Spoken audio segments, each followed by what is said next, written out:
ধুন্দুলিকে নিয়ে আত্মদেব রাজা সেই দক্ষিণ দেশে তুঙ্গাভদ্র নদীর তীরে তিনি বসবাস করেন। গৃহে সম্পদের কোনো অভাব নেই, রাজার বাড়িতে কোনো টাকা পয়সা সম্পত্তি বা তার যা কিছু কোনো অভাব নেই বাড়িতে রাজার। কিন্তু এখানে একমাত্র দুঃখ রাজার একটা কি, রাজার কোনো পুত্র সন্তান নেই। নিতাই গৌরবানন্দী হরি বল হরি বল। রাজার বাড়িতে সব আছে, একটা দুঃখ তার পুত্র সন্তান নেই। এইটাই তার রাজার মনে খুব দুঃখ।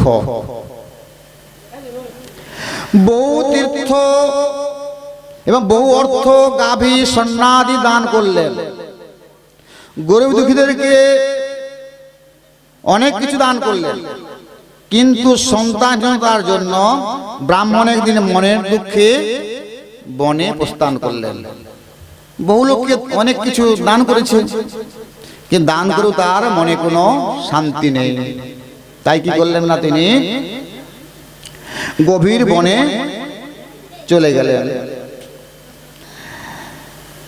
একটি গাছের তলায় বসে আছেন, এমন সময় সেখানে এক মুনি উপস্থিত হলেন। মনের দুঃখে রাজা গাছের তলায় গিয়ে বসে আছেন, এমন সময় একজন মুনি তার কাছে গিয়ে উপস্থিত হলেন।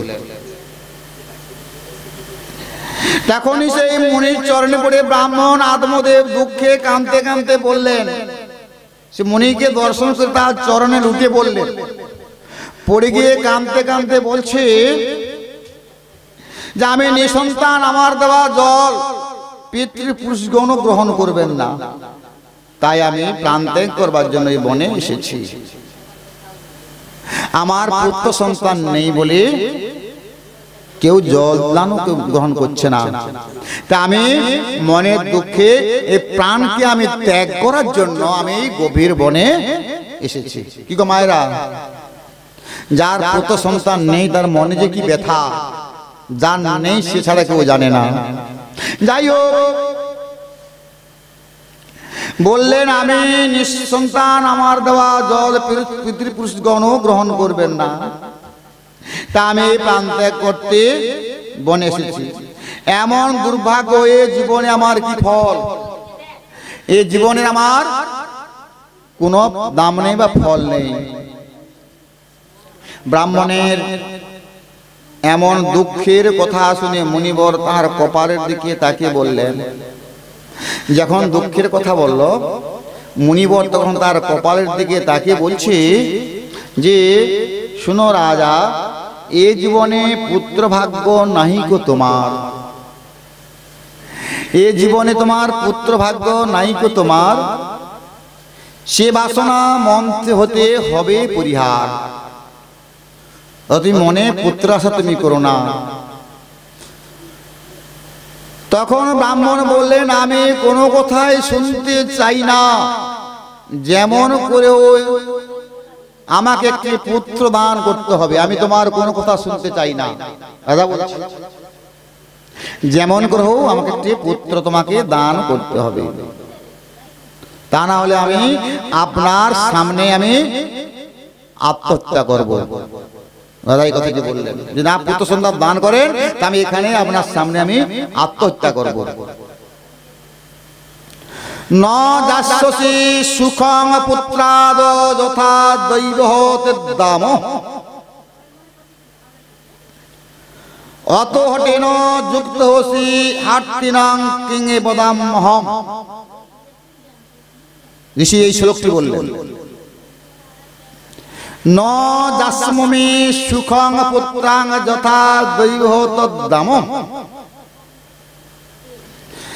আর অত হটেন যুক্ত হসি হার্থিরাং কিংস বদামহম।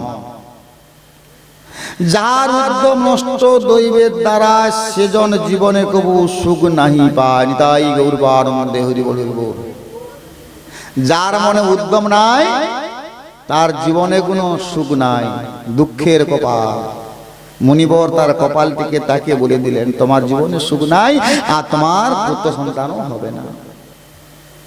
বিধিলিপির উপরে হঠধারিতা করতে যে রাজা চিত্রকেতুকে অশেষ কষ্ট ভোগ করতে হয়েছিল। চিত্রকেতু রাজার 100টি স্ত্রী, 100 স্ত্রী। তো রাজার চিত্রকেতু রাজার কোন স্ত্রীর সন্তান নাই। বুঝতে পারলেন? আই তোমার তো একা একজন পত্নী, কিন্তু চিত্রকেতু রাজার 100 স্ত্রী থেকেও তার কোন পুত্র সন্তান নেই। তাই রাজা মহাশয়, তুমি মনে কোনো দুঃখ করো না, তোমার মনের উদ্যম তুমি নষ্ট করো না। এই বলে আমার মণিবর রাজাকে সান্ত্বনা বাক্য দিচ্ছে। তুমি তো বিষম জিদ লইয়া আমার নিকটে এসেছো, এমন তোমাকে আমি আর কি বলবো। যাই হোক, তোমাকে আমি একটি আম্রফল দিতেছি, তোমার পত্নীকে ভক্ষণ করলে নিশ্চয় তোমার এক পুত্র জন্মগ্রহণ করবে। তাই গৌরবানন্দে হরি হরি। মুনিবর বললেন, আমি তোমাকে আমফল দিচ্ছি, এই আমফলটি নিয়ে তুমি তোমার ধুন্দুলিকে দিবে। ধুন্দুলি আমফলটি খেলে না, তার গর্ভে সন্তানটি আসবে। বলে মুনিবর রাজাকে একটি আম্রফল দিলেন। এবার আম্রফল নিয়ে রাজা চলে গেলেন। 1 বছর পর্যন্ত তোমার প্রতি যদি সত্য শৌচ দয়াদানে রত থাকে, তাহলে তোমার সেই পুত্র নির্বল স্বভাব এবং জ্ঞানী হবে। আমফলটি খাওয়াও। তোমার স্ত্রী যদি সত্য কথা বলে, দয়া থাকে, দান করে, তাহলে সেই পুত্র নির্মল স্বভাবই হবে। একটা সন্তান গর্ভে কিন্তু নিতে হলে, যদি কৃষ্ণভক্ত সন্তান নিতে হয়, তাহলে মাকেও কৃষ্ণভক্ত হতে হবে, নাহলে কিন্তু কৃষ্ণভক্ত সন্তান আসবে না মায়ের গর্ভে। আনন্দে আত্মদেব ধীরে ফিরে স্ত্রী ধুন্দুলিকে সকল কথা বললেন এবং সে আমটি ভক্ষণ করতে বললেন। তখন ধুন্দুলি তার সেই স্বামীর কথাটি শ্রবণ করে এই আম ভক্ষণে গর্ব হবে, পেট বড় হয়ে উঠবে, আমার হাই উঠবে, আমি চলতে পারবো না, অতএব আমটি আমি সেবা করব না। নিতাই গৌরবানন্দ হরি বল। এক কাজ করি, আমি যেমন নিঃসন্তান, আমার যে বাড়ির গাভীটা আছে ওটাও নিঃসন্তান, আমটি আমি না সেবা করে গাভীটাকে দিয়ে দিই বলে আমার ধুন্দুলি আমটি নিয়ে তার গাভীটিকে সেবা দিয়ে দিলেন। দাঁতে কেউ না, তার গর্ভের সন্তানটা আমফল খেয়ে বন্ধা গাভীটি গর্ভধারণ করলেন। যখনই গর্ভধারণ করলেন, এই চিন্তা করে ধুন্দুলি আমটিকে লুকে রাখলেন। পরে একদিন সে তার এক দরিদ্র ভগ্নীকে সকল কথা বললেন। ধুন্দুলি একটি ভগ্নী আছে, দরিদ্র দুঃখী, তাকে বলছে, দেখো বোন, আমার গর্ভে সন্তান হয় না, একজন মণিবর আমার স্বামীকে একটা আম দিয়েছে, এই আমটা সেবা করলে নাকি আমার গর্ভে সন্তান আসবে। তুই বল বোন, আমটা কি করব? না, আমটা খেলে যদি আমার গর্ভ হয়ে যায়, আমার পেটটা বড় হয়ে যাবে, আমার হাই উঠবে, অলস আসবে, আমি সর্বসময় শুয়ে থাকবো, আমি কিছু করতে পারবো না। অতএব বোন বলে আমটি কি করব? বোন তখন যুক্তি দিলে, এক কাজ করো দিদি, তুমি যেমন গর্ভবতী বন্ধা, আর তোমার বাড়ির যে গাভীটা আছে না ওটাও তো বন্ধা, তুমি ওকে আমটা সেবা দেবো। আর এবারে তারপরে কি যা হয় বলবো আমি বলে কি করলেন, বোনের যুক্তি শুনে আমটি গাভীটিকে সেবা দিয়ে দিলেন। দাঁতে গাভীর গর্ভে সন্তান এসে গেল। এইবারে 10 মাস যখন হয়ে গেল, এবার বোন যুক্তি দিচ্ছে, দেখো দিদি, আমার একটা সন্তান প্রসব হয়েছে, আমি সন্তানটা তোমার কাছে দিয়ে দেব, আর রাজাকে বলবে আমার একটা সুন্দর সন্তান হয়েছে। এইবার রাজা জানে মনে মনে আম ফলটা খাওয়াতে বোধহয় আমার রানী গর্ভবতী হয়েছে। একদিন ধুন্দুলি তার স্বামীকে বলছে, ওগো, আমি তো সন্তান প্রসব করে, আমার স্তনে কোনো দুগ্ধ নাই, আমি সন্তানকে লালন পালন করব কি করে? আমি একটা চিন্তা করছি কি জানো, আমার বোনের স্তনে অনেক দুগ্ধ আছে, ওই বোনটাকে এনে আমি বাড়িতে রাখবো, আর ওই সন্তানটা আর আমি গিয়ে বোনের স্তন পান করে সন্তানটাকে বড় করব। এই বলে বোনটিকে বাড়িতে রাখলেন, তার সন্তানটা কার? বোনের সন্তান। আর রাজা জানে আমার ধুন্দুলির সন্তান, বলে বোনটিকে রেখে কি করলেন না, আমার ধুন্দুলি নিত্য সেই বোনের দুগ্ধ পান দিচ্ছে সন্তানটিকে। এবার সন্তানটি ক্রমশ বড় হচ্ছে, আর এদিকে আমার গাভীটাও আমফলটি খেয়ে প্রসব করেছে। সে যে গাভীটা সন্তান প্রসব করেছে অবিকল মানুষের মতো, কিন্তু কান ধরে তার গরুর মতো, তাই তার নাম রেখেছিল গোকর্ণ। নিতাই গৌরবানন্দেই হরি বল হরি বল। এইবারে ধুন্দুলির এই বোনের সন্তানকে লালন পালন করতে সন্তানটা বড় হয়ে গেল, হয়ে গিয়ে চুরি ডাকাতি ছিনতাই সব রকম শুরু করলেন। আর এদিকে গোকর্ণ মহাপণ্ডিত হয়ে গেলেন। দেখুন মহাপণ্ডিত কেন, আমফলটা মুনিবর দিয়েছে, সেটা সেবা করে গাভীর সন্তানটা একজন বিরাট পণ্ডিত হয়ে গেলেন। আর এদিকে আমার যে বোনের সন্তানটিকে লালন পালন করেছিলেন ধুন্দুলি, বড় হতে হতে চুরি ডাকাতি ছিনতাই কত কিছু কর্ম করছে। আর বাবাকে ধরে মারধর, তখন করলেন বাবা মনের দুঃখে গভীর বনে চলে গেলেন, যে এমন সন্তান প্রসব করেছে আমাকে মারধর করছে বলে আমার আত্মদেবের রাজা গভীর মনের দুঃখে চলে গেলেন।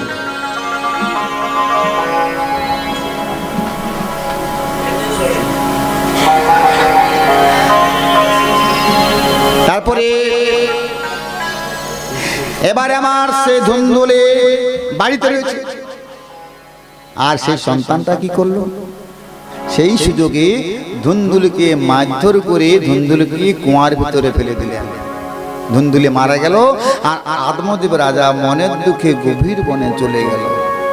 সেই সুযোগে আমার কি করোনা, সে ধুন্দুলির পুত্র নাম হচ্ছে ধুন্ধুকারী। ধুন্ধুকারী এইবার ধুন্ধুকারী বড় হতে হতে কি করলেন, চুরি ডাকাতি করে বেশ্যা বাড়ি গেলেন। বেশ্যালয়ে যেতে যেতে যা কিছু তার ধন সম্পত্তি টাকা পয়সা ছিল জমি জমা সব বিক্রি করে ফেললেন, আর কিছু নেই। নিতাই গৌরবানন্দেই হরি বল হরি বল। এমন সময় যখন বিক্রি করে ফেললেন, ধুন্ধুকারীর আর কিছু নেই, অর্থ কিছু নেই বাড়িতে, কি হবে উপায় চিন্তা করছে, কি করব। এখন এদিকে আমার তিনটি বেশ্যার সঙ্গে ধুন্ধুকারীর মিলন আছে, যা কিছু ডাকাতি করে সব বেশ্যাকে দেয়।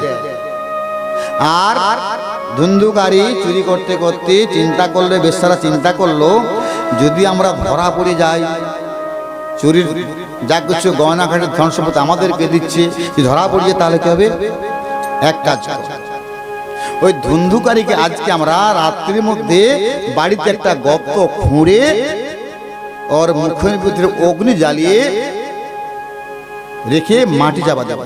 এই চিন্তা করে তিনজন কি করলেন, বেশ্যা ধুন্ধুকারীকে বাড়ির মধ্যে একটি গর্ত খুঁড়ে ধুন্ধুকারীকে তার মধ্যে পুঁতে ফেললেন। আর এরা চিন্তা করলেন তিনজনে, যদি কেউ পাড়া প্রতিবেশী জিজ্ঞাসা করে যে ধুন্ধুকারী কোথায় গিয়েছে, দেখতে পাই না কেন।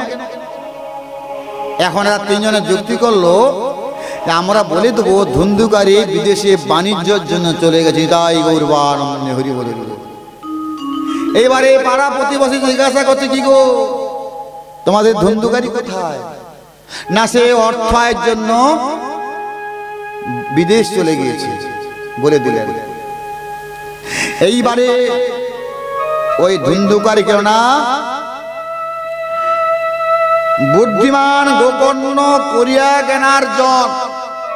এদিকে আমার বুদ্ধিমানকে এই যে গরুর পুত্রটি, তার নাম হচ্ছে গোকর্ণ, বলছে বুদ্ধিমান গোকর্ণ করিয়া জ্ঞানার্জন। আর মহাপণ্ডিত পণ্ডিত হলেন তখন, মহাপণ্ডিত। কি গো, নিজের তো পুত্র না ধন্ধুকারী, শুধু বোনের পুত্র, আর আম ফলটা কিন্তু একজন সাধু দিয়েছে, খাবারে তোমার গর্ভের সন্তানটা কিন্তু ভক্তি মার্গে হবে। কিন্তু এ না খাবে, গাভীটিকে খাওয়ার ফলে সেই সন্তানটি হল মহাজ্ঞানী এবং পণ্ডিত হলেন তখন সন্তানটি গোকর্ণ। নিরন্তর পাপ কর্মে লিপ্ত ধন্ধুকারী, অতিশয় দুষ্ট আর মহা দুরাচারী, দুরাচারী পাপাচারী, অত্যাচারী, অনাচারী, সব দিকেই সে একদমে পরিপূর্ণ ধন্ধুকারী। বেশ্যালয়ে নিত্য যায় সেই মহাদুষ্ট, আর এভাবে পিতার ধন করে সব নষ্ট। কি গো, এক ব্রাহ্মণ একটা গল্প এসে যায়। এক ব্রাহ্মণ কি করলেন, তার যা কিছু ধন সম্পত্তি ছিল ওই গণিকালয়ে গিয়ে সব খুঁয়ে ফেললেন। তার কাছে মাত্র 1 টাকার কয়েন আছে। চিন্তা করলো 1 টাকার কয়েন নিয়ে আমি কি করে বেশ্যা বাড়ি যাব, যেতে পারবো না। এখন 1 টাকার কয়েন তুলে যাচ্ছে পথে, দেখে না পথে গোলাপ ফুল বিক্রি হচ্ছে। ব্রাহ্মণ চিন্তা করলেন 1 টাকা দিয়ে গোলাপ ফুল নিয়ে আমি গণিকালয়ে যাব, বলে ফুলটি নিয়ে যাচ্ছে। এখন যেতে যেতে পথিমধ্যে গোলাপ ফুলটি হাত থেকে পড়ে গেল কাদা মাটিতে। ব্রাহ্মণ চিন্তা করলে একে তো একটি গোলাপ ফুল, আবার কাদা মাটি, এটা নিয়ে গণিকালয়ে যাওয়া আমার পক্ষে সম্ভব নয়। এক কাজ করি, ওই ফুলটা আমি গোবিন্দায় নমঃ বলে আমি দিয়ে দিই। এবার আমার ব্রাহ্মণ কি করলেন, ওই গোলাপ ফুলটি নিয়ে গোবিন্দায় নমঃ নিতাই গৌরবানন্দ হরি বলে আমার ব্রাহ্মণ চলে গেল। সে ব্রাহ্মণ কিছুদিন বেঁচে থাকার পরে মৃত্যুবরণ করলেন। এভাবে ধর্মরাজ চিত্রগুপ্তকে বলছে, চিত্রগুপ্ত দেখো তো, ব্রাহ্মণ তো মারা গেল, ওর কিছু পাপ কর্ম আছে না কিছু কোনো সুকর্ম আছে? চিত্রগুপ্ত খাতা খুলে দেখে না, ব্রাহ্মণের মাত্র 2 দণ্ড স্বর্গভোগ আছে, আর বাকি নরক ভোগ। এইবার ধর্মরাজ বলছে, ব্রাহ্মণ ঠাকুর তুমি চলে এসো, তোমার বিচার হয়ে গেছে। কি বিচার? তোমার মা তো 2 দণ্ড স্বর্গভোগ আর বাকিটা নরক ভোগ। তুমি একটা কাদামাখা গোলাপ ফুল গোবিন্দকে অর্পণ করেছিল বলে তোমার মাত্র 2 দণ্ড স্বর্গভোগ আর বাকি তোমার নরক ভোগ। ধর্মরাজ বলছে, ব্রাহ্মণ ঠাকুর তুমি আগে স্বর্গভোগটা নেবে না নরক ভোগটা নেবে? চিন্তা করো। ব্রাহ্মণ চিন্তা করলো মনে মনে, যদি নরক ভোগটা গেলে কবে কে তো স্বর্গভোগ হবে তার ঠিক নেই, তার চেয়ে আমি আগে স্বর্গভোগটা 2 দণ্ড নিয়ে নিই। ব্রাহ্মণ চিন্তা করে বলছে, হে ধর্মরাজ, আমি চিন্তা করে ফেলেছি, আমি আগে প্রথমে স্বর্গভোগটা নেব। তখন ধর্মরাজকে তার দূতকে বল, যাও এই ব্রাহ্মণকে স্বর্গভোগের জন্য নন্দন কাননে রেখে এসো। এবার ব্রাহ্মণকে নিয়ে গেলে নন্দন কাননে 2 দণ্ড স্বর্গভোগের জন্য রেখে এলেন। এবার ব্রাহ্মণ গিয়ে দেখে না, নন্দন কাননে বিরাট গোলাপ ফুলের বাগান। ব্রাহ্মণ চিন্তা করলেন, একটা কাদামাখা গোলাপ ফুল দিয়ে যদি গোবিন্দকে আমার 2 দণ্ড স্বর্গভোগ হয়, তাহলে 2 দণ্ড স্বর্গভোগ নিতে এসে যত গোলাপ ফুল ছিল আমি তুলবার গোবিন্দকে দিয়ে দেবো, তাই গৌরবানন্দ হরি বল। ব্রাহ্মণ করলেন, সব নন্দনকাননে গোলাপ ফুল তুলছে, গোবিন্দায় নমঃ গোবিন্দায় নমঃ গোবিন্দায় নমঃ গোবিন্দায় নমঃ দিতে বাগানে ফুল একটাও নাই, সব শেষ। এইবার ধর্মরাজ বলছে কি, দূতকে বোঝাও, ব্রাহ্মণকে ডেকে আনো, 2 দণ্ড স্বর্গভোগ হয়ে গেছে, তোকে নরক ভোগে যেতে হবে। ব্রাহ্মণ চলে আসছে। ধর্মরাজ বলছে, কি ব্রাহ্মণ ঠাকুর, তোমার তো স্বর্গভোগ হয়ে গেল, এবার নরক ভোগে যেতে হবে, রেডি হয়ে বলো। তখন ব্রাহ্মণ বলছে, প্রভু আমার একটা কথা আছে। না, কি কথা? আচ্ছা প্রভু, একটা কাদা মাখা বল যদি গোবিন্দকে আমি 2 দণ্ড স্বর্গভোগ পাই, তার দুদণ্ড স্বর্গভোগ নিতে গিয়ে আমি নন্দনকানন যত গোলাপ ফুল ছিল তুলেছি, গোবিন্দ নম দিয়ে দিচ্ছি, আর নন্দনকানন একটাও ফুল নাই। তার আমার কদণ্ড স্বর্গভোগ। চিত্রগুপ্ত বলছি, ধর্মরাজ এ ব্রাহ্মণ বেটা বড় ধরিবাজ, এর কোনো আর নরক ভোগ নাই, পুরো স্বর্গভোগ। নিতাই গৌর পরমানন্দে হরিবল হরিবল। তাহলে একটা ফুল যদি গোবিন্দের চরণে আমরা অর্পণ করতে পারি, জন্ম জন্মান্তরে যা কিছু পাপ আমাদের সব স্খলন হয়ে যাবে। তাই এখানে আমার কি করলেন, ধন্ধুকারী বেশ্যালয়ে যেতে যেতে কি করলেন না, সে সব গৃহের যা কিছু ধন সম্পত্তি, সোনা দানা টাকা পয়সা সব খুঁড়ে ফেললেন, আর নেই। এইবারে নানান পাপ কর্ম করবার পর ধন্ধুকারী পেদজনি লাভ করলেন। নিতাই গৌরবানন্দ হরিবল হরিবল। পেদজনি ধন্ধুকার এই কুকর্ম করার পরে মৃত্যুর পরে পেদজনি হয়ে গেল। বেশ্যারা কি করেছে, ধন্ধুকারীকে বাড়ির মধ্যে গর্ত খুঁড়ে তাকে পুঁতে দিয়েছে। আত্মহত্যার কোনো জন্ম নেই। যে বিষ খেয়ে মরে, যে গলা দড়িয়ে মরে, সে জন্ম পায় না। আত্মঘাতী, আত্মঘাতী কোনটা? অপঘাত, আত্মঘাতী। অপঘাত কোনটা? বাজ পড়ে মরা, সাপে কামড়ানো মরা, অপঘাত। তাতে কিন্তু জন্ম নেবে, কিন্তু আত্মঘাতের কোনো জন্ম নাই। এখন ওই ধুন্ধুকারীকে যখন পুঁতে দিয়েছে মাটির মধ্যে, পেদজনি প্রাপ্ত হয়ে গেছে। যখন হয়ে গেছে, বাইরূপ ধারণ করে ক্ষুধা তৃষ্ণা শীত গ্রীষ্মে বহু কষ্ট পাচ্ছেন ধন্ধুকারী, বাতা ধার করছে পেদ হয়ে। এমন সময় অন্যদিকে গোকর্ণ সদা ইষ্টপরায়ণ হলেন। গোকর্ণ পণ্ডিত ইষ্টপরায়ণ পণ্ডিত হয়ে গেছে, আর কমে তীর্থভ্রমণ করছেন। গোকর্ণ একদিন ভ্রাতার মৃত্যুর খবর শুনে দুঃখিত হলেন, চিন্তা করলেন। গোকর্ণ শুনতে পেয়ে তার ভাই মারা গিয়েছে। এই কথা শুনে তার গোকর্ণের মনে খুব দুঃখ চিন্তা এসে গেল, আমার ভাই মারা গেছে। এই চিন্তা করতে করতে গোকর্ণ কেন না, তাহলে কে তার পিণ্ডদান করবে? তার তো কেউ নেই, একমাত্র ভাই রয়েছে। এখন গোকর্ণ চিন্তা করলেন তার পিণ্ডদানটি কে করবে। তখন তিনি গয়াতীর থেকে শ্রীবিষ্ণু পাদা প্রথমে ভাইয়ের লেগে তিনি পিণ্ডদান করলেন গয়াতীর থেকে। তারপরে আমার গোকর্ণ পিণ্ডদান করে যখন তীর্থে গমন করে সাধ্য কর্ম করলেন, তারপর একদিন নিজের জন্মভূমিতে ফিরে এলেন গোকর্ণ। গয়াতে তার ভাইয়ের সাধ্য শান্তি করে পিণ্ডদান করে আমার গোকর্ণ নিজের বাড়িতে ফিরে এলেন। ফিরে এসে রাত্রিতে শয়ন করেছে, আর সেই পেদজনি আমার ধন্ধুকারী বলছে বাড়িতে খুড়ুম খুড়ুম ধার পাশে শব্দ করছে, দাদা তুমি তো আমাকে গয়ায় সাধ্য দিলে, কিন্তু আমি এখন কিন্তু উদ্ধার হইনি, আমি এখন উদ্ধার হইনি, আমার উদ্ধারের জন্য একটু ব্যবস্থা করো। সে পেদজনি বলছে দাদাকে।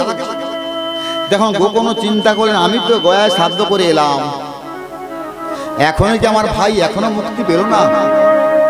এই হতে হতে সকাল হয়ে গেল। যখন সকাল হয়ে গেল, এইবারে ব্রাহ্মণরা জানতে পেরেছে যে গোকর্ণ তার ভাইয়ের পিণ্ডদান করে বাড়ি ফিরেছে। সকালবেলা সব ব্রাহ্মণগণ গোকর্ণের বাড়িতে উপস্থিত। তখনই আমার গোকর্ণ বলছে, তোমরা তো এসেছো আমাকে দর্শন করার জন্য, কিন্তু আমি রাত্রে একটা বিরাট স্বপ্ন দেখেছি, আমার ভাই এখনো মুক্তি পায়নি। আমি গয়ায় পিণ্ডদান করলাম, ভাইয়ের শ্রাদ্ধ করলাম, এখনো ভাই আমার মুক্তি পায় না। অতএব বিদগ্ধ ব্রাহ্মণ, আমার ভাইয়ের একটু মুক্তির পদে আপনারা সবাই এই কথা বলছি। কে বলছে দান করো, কে বল যজ্ঞ করো, যে যেমন ব্রাহ্মণ তার যুক্তি দিয়েছে, কিন্তু তাতে আমার গোকর্ণের মনে কোনো কি হলো না, যে আমি কি করে করব। ঠিক আছে আমি ধ্যানে বসে, বলে গোকর্ণ ধ্যানে বসে গেলেন, সূর্য দেবতা ধ্যান করলেন। যখনই সূর্য দেবতা ধ্যান করলেন, তখন সূর্য একবারে এর ধ্যানে সন্তুষ্ট হয়ে মনোমত বর চেয়ে না। সূর্য দেবতা বলছে, তোমার কি মনে নামে সূর্যদেব, আমার ভাই ধুন্ধুকারী পেটজনী পাপ, তাই গয়া তো শ্রাদ্ধ করলাম, পিণ্ড দিলাম, তাতে উদ্ধার হলো না, তাহলে আমার ভাইয়ের মুক্তির উপায়টি একটু পর আমাকে বললেন। সূর্যদেবতাকে বলছে। তখন সূর্যদেবতা বললেন যে একজন প্রধান বৈষ্ণবকে শ্রোতা করলেন। কি করলেন? তখন সেই সূর্যদেবতা বলে, এক কাজ করো, তোমার ভাইয়ের মুক্তির পদ একমাত্র শ্রীমদ্ ভাগবত 1 সপ্তাহ পারায়ণ যজ্ঞ করতে হবে। এই পারায়ণ যজ্ঞ করলে তোমার ভাই ভাগবত শ্রবণ করে ওই পেটজনী থেকে তার মুক্তির পদ হবে, এছাড়া তার কোন আর মুক্তির পদ নেই। নিতাই গৌরবানন্দে হরি বল হরি বল বলে দিলেন। এবার কি করলেন? তখন গোকর্ণ মহানন্দে সে আয়োজন করলেন, দলে দলে সত্রিগণ উপস্থিত হলেন। এই সূর্য দেবতার কথা শুনে আমার গোকর্ণ কি করলেন? এই 1 সপ্তাহ ভাগবতের আয়োজন করলেন। আর যত সব সত্রীবৃন্দ, সবাই দল বেঁধে সব সত্রীবৃন্দ পৌঁছে গেলেন ভাগবতী কথা শ্রবণ করার জন্য। পৌঁছে গেলেন। খঞ্জ, অন্ধ, বৃদ্ধ, মূর্খ, স্বজন কেউ বাকি থাকলো না।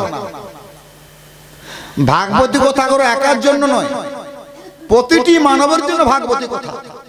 কি অন্ধ, কি খঞ্জ, কি বৃদ্ধ, কি পণ্ডিত, কি মূর্খ, সবার জন্য ভাগবতী কথা ব্যবস্থা আছে। তাই কি করলেন? সবাই পৌঁছে গেলেন। কেন? তাদের পাপকে বিনাশ করার জন্য সবাই পৌঁছে গেলেন ভাগবত যজ্ঞে পৌঁছে গেলেন। যখন পৌঁছে গেলেন, শ্রীমদ্ ভাগবত শাস্ত্র প্রবচন করবার জন্য স্বয়ং গোকর্ণ শাসনে বসলেন। নিতাই গৌরবানন্দে হরি বল হরি বল। যে গরুটিকে আম ফলটি খাবি দিলেন সে গোকর্ণ মহাপণ্ডিত। আজকে গোকর্ণ বেশাসনে বললেন ভাগবত পাঠ করার জন্য। দেখুন, আর পরের সন্তানকে লালন পালন করে কি হলো? বাবাও চলে গেল, মাও চলে গেল, আর ধুন্ধুকারীও চলে গেল। কে থাকলো? সেই একমাত্র গোকর্ণ, যেটি গরু গর্ভে সন্তানটি যে প্রসব করেছিল এসে গেল। এইবারে শ্রীমদ্ ভাগবত শাস্ত্র প্রবচন করবার জন্য স্বয়ং গোকর্ণ বেশাসনে বসলেন। সেই শাস্ত্র শ্রবণের জন্য দেবতাগণ উপস্থিত। যেখানে ভাগবতী কথা হবে সেখানে 33 কোটি দেবতা উপস্থিত থাকে। দেখুন, কিন্তু আমরা মানব 84 লক্ষ দিন ভ্রমণ করে ভাগবতী কথা শ্রবণে আমাদের মন যায় না। তাহলে 33 কোটি দেবতা ভাগবত শ্রবণের জন্য পৌঁছে গেলেন। সেই 7 দিন যেখানে পাঠ হবে পৌঁছে গেলেন। এইবারে সে পেদরূপী ধুন্ধুকারী কি করলেন? আমি কোথায় যাব? আমাকে শ্রবণ করতে হবে। একটি 7 গাঁট যুক্ত একটি বাঁশ ছিল। একটা বাঁশে 7টা গাঁট, কোনরকম একটা বাঁশে একটা ছিদ্র ছিল গাঁঠি। পেট কি করলেন? ওই ছিদ্রের মধ্যে প্রবেশ করে বাঁশের মধ্যে বসে আছে, বসে ভাগবত শ্রবণ করছে। একজন প্রধান বৈষ্ণব করিশ্রোতা, এই 7 দিন ভাগবত হচ্ছে, একজন প্রধান বৈষ্ণবকে শ্রোতা করলেন সম্মুখে বসার জন্য। আর গোকর্ণ করেন শুরু ভাগবতী কথা। তাহলে আমার গোকর্ণ বেশাসনে বসছেন, ভাগবত অধ্যয়ন করছেন, আর একজন প্রধান বৈষ্ণবকে তার সম্মুখে বসেছে, আর সত্রীবৃন্দ তার চারপাশে সবাই বসেছে, ভাগবত হচ্ছে। আর পেদজনী প্রাপ্ত ধুন্ধুকারী একটা ছিদ্র মাসের মধ্যে প্রবেশ করে বসে আছে, শ্রবণ করছে। সেই কালে পেদরূপ করিয়া বর্জন, ধুন্ধুকারী দিব্যরূপ করিয়া ধারণ। এবারে একদিন পাঠ হয়ে গেল, একটি বাঁশের গাঁট ফেটে গেল। দ্বিতীয় দিন পাঠ হলো, দ্বিতীয় গাঁটটা ফেটে গেল। এভাবে 7 দিন পাঠ শ্রবণে 7টা গাঁট ফেটে গেল। আর এইভাবে ধুন্ধুকারী ওই বাঁশের মধ্যে থেকে আমার পেদজনী ধুন্ধুকারী ভাগবত শ্রবণ করছে। বায়ু আর করে কিছু আর করে না। যখন শ্রবণ করেছে তখনই সেই কালে পেদরূপ করিয়া বর্জন, ধুন্ধুকারী দিব্য রূপ করে ধারণ। এই ভাগবত শুনে আমার পেট জনিয়ার নাই, বর্জন হয়ে গিয়ে কেন না শ্যামাবর্ণ, শ্যামাবর্ণ অঙ্গ যেন নবজলধর। এই পেট জনির শ্যামবর্ণ অঙ্গ যেন নবজলধর, তুলসী মালায় কণ্ঠ শোভে মনোহর, হৃদয় উর্ব আনন্দ হরি বল। তাহলে ভাগবতী কথা কত মধুর। সে পেলজনি থেকে মুক্ত হয়ে শ্যামল বর্ণ ধারণ করলেন, করে গলায় তুলসীর মালা পরেছে, মাথায় মুকুট পরেছে, আর পরনে পীতবসন, আর দুই কর্ণে কুণ্ডল দুলছে। আর তখন সেই ধুন্ধুকারী শ্রবণ করেছে, আর তার সম্মুখে এমন একজন মহাপুরুষ উপস্থিত, মুকুট মুকুট পরে, কর্ণে কুণ্ডল পরে সব উপস্থিত হয়ে গেছে। এইবার আমার ধুন্ধুকারী সে তাকে দর্শন করে কি করলেন না, ধন্য ভাগবতী কথা কি বলছে না, ধন্য ভাগবতী বার্তা পেত পীড়া বিনাশিনী, আর সপ্তাহপি তথা ধন্য কৃষ্ণ লোকে ফলপ্রদা। ধন্য ভাগবতী কথা, ধন্য ভাগবতী কথা সপ্তাহপি মানে এক সপ্তাহ, তথা ধন্য কৃষ্ণ লোক ফলপ্রদা। এই ভাগবতী কথা শুনে আমার পেটজনি বিনাশিনী ভাগবতী কথা এই সংসারে ধন্য সে বলছে। এই যে পেটজনি যাকে গয়ায় পিণ্ড দিয়ে এলো তাতে উদ্ধার হলো না, এই ভাগবত শ্রবণ করতে পেটজনি থেকে মুক্ত হলো। কিন্তু আমরা ছুটে চলে যাই গয়া তীর্থে চলে যাই পিণ্ড দেওয়ার জন্য, পিণ্ড দাও না নাই, পিণ্ড দেওয়ার পরে বাড়িতে এসে যে কোনো বৈষ্ণবের মুখাস্ত ভাগবত পাঠ করতে হয়, তবে গিয়ে তার মুক্তি না মুক্তি হবে না। যতই দিন পিণ্ড দাও ওখানে মুক্তি হবে না। একমাত্র মুক্তির পদ হচ্ছে শ্রীমদ ভাগবতী কথা। এবার কেউ না সেই শ্রীকৃষ্ণের পরম ধাম প্রদানকারী এই শ্রীমদ ভাগবতের সত্তা পারায়ণ ধন্য, কল্পন্তে সর্পাপানি সত্তা শ্রবণে স্থিতে, অশ্বাকং পলং সত্য কথা চং করিষ্যতি। এই কথাটি যে করিষ্যতি, এই ভাগবতী কথা করিষ্যতি, এই ভাগবতের কথা এত অমৃত। তাই পেটজনি প্রাপ্ত হয়েও কিন্তু সে পেটজনি থেকে মুক্ত হয়ে গেল। তাই শ্রীমদ ভাগবত শাস্ত্র শ্রবণে, শ্রীমদ ভাগবত শাস্ত্র শ্রবণে সকল মানব চিন্তা করে সেইখানে, আর তাহাদের শরীরে যতটুকু পাপ রয় ভয়ে তো কম্পমান ধ্বংস হয়েছে হয়। যত পাপ আছে, যত ভয় আছে, এই এক সপ্তাহ শ্রবণ করলে সব মন থেকে ধ্বংস হয়ে চলে যায়। তাই আর্দং শিক্ষং লঘুং স্থূলং বাগ্নক ভবে কৃতম শ্রবণং বিদহতে পাপং পাবকং মদিত্যং যথা। বলছে অগ্নি যথা শুষ্ক আর্দ্র ক্ষুদ্র বৃহৎ সমুদয় কাষ্ঠকে করে ভস্মীভূত, আগুন কি শুনবে? সে কাঁচা কাঠ কি শুকনো কাঠ কি সব ভস্মীভূত করে দেয়। তেমনি এখানে বলছে তদ্রূপ শ্রীমদ ভাগবত সপ্তাহ শ্রবণে, শ্রীমদ ভাগবত সপ্তাহ শ্রবণে বাক্য মন কর্ম দ্বারা কৃত পাপ গণে। এই যে বাক্য মানে একটা কথা বলা, মানে কথার মধ্যে অনেক পাপ আছে। চরণটা ফেলে চরণের মধ্যে অপরাধ আছে। তাই এক সপ্তাহ শ্রবণে বাক্য মন কর্ম দ্বারা কৃত পাপ গণে। আর গত বা অজ্ঞত ভাষারে হলে সাধিত অবশ্যই সমর্থ করবে ভস্মীভূত। জ্ঞান অজ্ঞান শ্রবণ করলে তোমার যা কিছু পাপ সব স্খলন হয়ে যাবে। দেখেন বলছে ভারতবর্ষে জন্মলাভ করে যাহারা শ্রীমদ ভাগবত কথা শ্রবণ করল না, ভাগবত বলছে আমি ভারতবর্ষে আমার জন্ম, আমি ভাগবতী কথা শ্রবণ করলাম না, তাহলে নষ্ট হবে, তাতে আর কি আছে সংশয়। সপ্তাহ শ্রবণ যদি করে ভক্তি ভরে, দুর্বাসনা বিনাশিত হবে চিরতরে। যত কিছু দুর্বাসনা সব চিরতরে বিনাশ হয়ে যাবে। তাই বলছি, ভাগবতামৃত শ্রবণ করে ধুন্ধুকারী যখন দিব্যরূপ ধারণ করলেন, তখন বৈকুণ্ঠের পার্শ্বদ পরিবৃত একটি মনোহর বিমান সেখানে উপস্থিত করলেন। নিতাই গৌরানন্দে হরি বল হরি বল। বুঝতে পারলেন? ভাগবত শ্রবণ করে ধুন্ধুকারী যখন পেজুনতে মুক্ত হলো, বৈকুণ্ঠ থেকে বিমান চলে এলো। বৈকুণ্ঠ থেকে ধুন্ধুকারীর জন্য বিমান এসে গেল, বৈকুণ্ঠ নিয়ে যাবে, বৈকুণ্ঠে নিয়ে চলে যাবে। তাহলে যে পেজনী প্রাপ্ত হলো, ভাগবত শ্রবণ করে ভগবান গোবিন্দ তার জন্য বিমান পাঠিয়ে দিলেন নিয়ে যাওয়ার জন্য। দেখো, তখন বৈকুণ্ঠের পার্শ্বদ পরিবৃত্ত একটি মনোহর বিমান সেখানে উপস্থিত করলেন। ধুন্ধুকারী উঠে বললেন সেই বিমানের দিব্যাসনে। ধুন্ধুকারী সেই বিমানে উঠে বসলেন। শ্রবণে বৈষম্য হেতু বৈষম্য ফলেতে সকলে সমর্থনে বৈকুণ্ঠ লভিতে। এবারে আর যত ভক্তরা বলছে, তাহলে ধুন্ধুকারী তো একা ভাগবত শ্রবণ করে না, আমরা তো শ্রবণ করেছি, তাহলে ধুন্ধুকারীর জন্য বিমান এসে গেল, তাহলে আমাদের জন্য কি আইলো,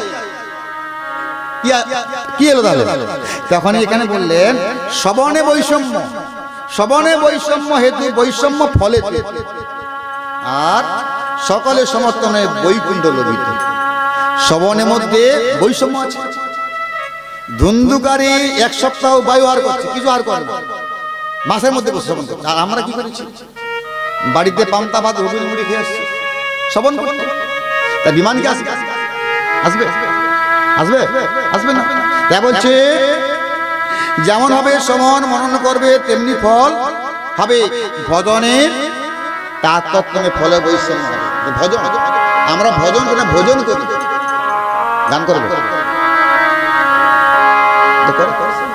আর হয়ে আসছে ওই যে মুখে ইঙ্গিত করে গান করবে না। আর একটা শেষ করবো না, সে তো বলো, তুমি ইঙ্গিত করে গান করবে নাকি বললাম? নিতাই গৌরানন্দে হরি বল হরি বল। তাহলে ধুন্ধুকারে পেতত্ব হইতে মুক্তি লাভের বাসনা 7 দিন উপবাসী থেকে শ্রবণের সঙ্গে উত্তম রূপে মনোনাদিক করলেন, শ্রবণ করলেন। তাই তিনি করলেন না, সেই জ্ঞান দৃঢ় নয় ব্যর্থ তা হয়, ধ্যান শূন্য শ্রবণেতে নয় ফলদয়। ছন্দ থাকিলে মন্ত্র নয় সফল, যে ছন্দ থাকে মন্ত্র সফল হবে না। আর বিক্ষিপ্ত হলে কিন্তু জপ বিফল। এই যে আমরা জপ করি, যে মন বিক্ষিপ্ত থাকে, জপ আমাদের বিফল হয়ে যাবে। তা বলছে গুরুদেবের বাক্য যাহার সদৃঢ় বিশ্বাস, গুরুদেবের বাক্যে যার সদৃঢ় বিশ্বাস, নিজেকে সে হীন মনে করে, তার মনের সকল দোষ দূর হয়ে যায়। যার গুরুদেবের প্রতি যার বিশ্বাস থাকে, তার মনের যা কিছু সব দূরে সরে চলে যায়, যে বিশ্বাস থাকে। তাই এখানে বললেন ভাগবতী কথায় নিশ্চল বুদ্ধিতে নিশ্চিতভাবে ফল লাভ হবে, বৈকুণ্ঠ আমাদের লাভ হবে।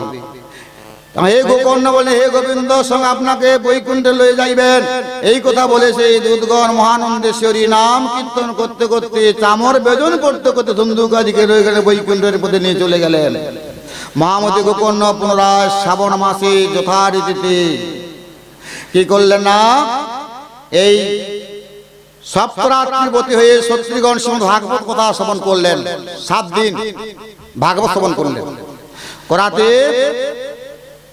শিহরি নিজেই বহু পারিষদ গণের সহিত অসংখ্য বিমান যোগে সেইখানে উপস্থিত করলেন। তাহলে এখানে যেমন ধুন্ধুকারীকে নিয়ে গেল বিমানে, আর যারা শ্রবণ করেছিলেন আমার গোবিন্দ অসংখ্য বিমান আনলেন এদিকে নিয়ে যাওয়ার জন্য, শুধু শুধু ধুন্ধুকারীর জন্য নয়। তাই চারদিকে জয় জয় শব্দে মুখরিত যখন বিমান এসে গেল, চারদিকে জয় জয় শব্দে মুখরিত, হরিসং পাঞ্চজন্য করেন ধ্বনিত, শঙ্খধ্বনি করছে আমার শ্রী হরি ভগবান। তারপর সেই গোকর্ণকে আলিঙ্গন করে আপন স্বরূপ দান করলেন। আর সব শত্রুগণ দেবর ধারণ করে দিব্য সকল বিমানে চড়ে বৈকুণ্ঠে গমন করলেন। সেই নামে চন্দ্র সূর্য কিংবা জৈগণ যাইতে কিংবা প্রকাশ করিতে পারে না, কেবল ভাগবত শ্রবণ দ্বারা শত্রুবৃন্দ যেখানে জৈগণ যেতে পারে না, এই ভাগবত শ্রবণে শত্রুবৃন্দ বিমানে চেপে সেখানে পৌঁছে গেলেন। তাহলে ভাগবতী কথাটা কেমন চিন্তা করুন।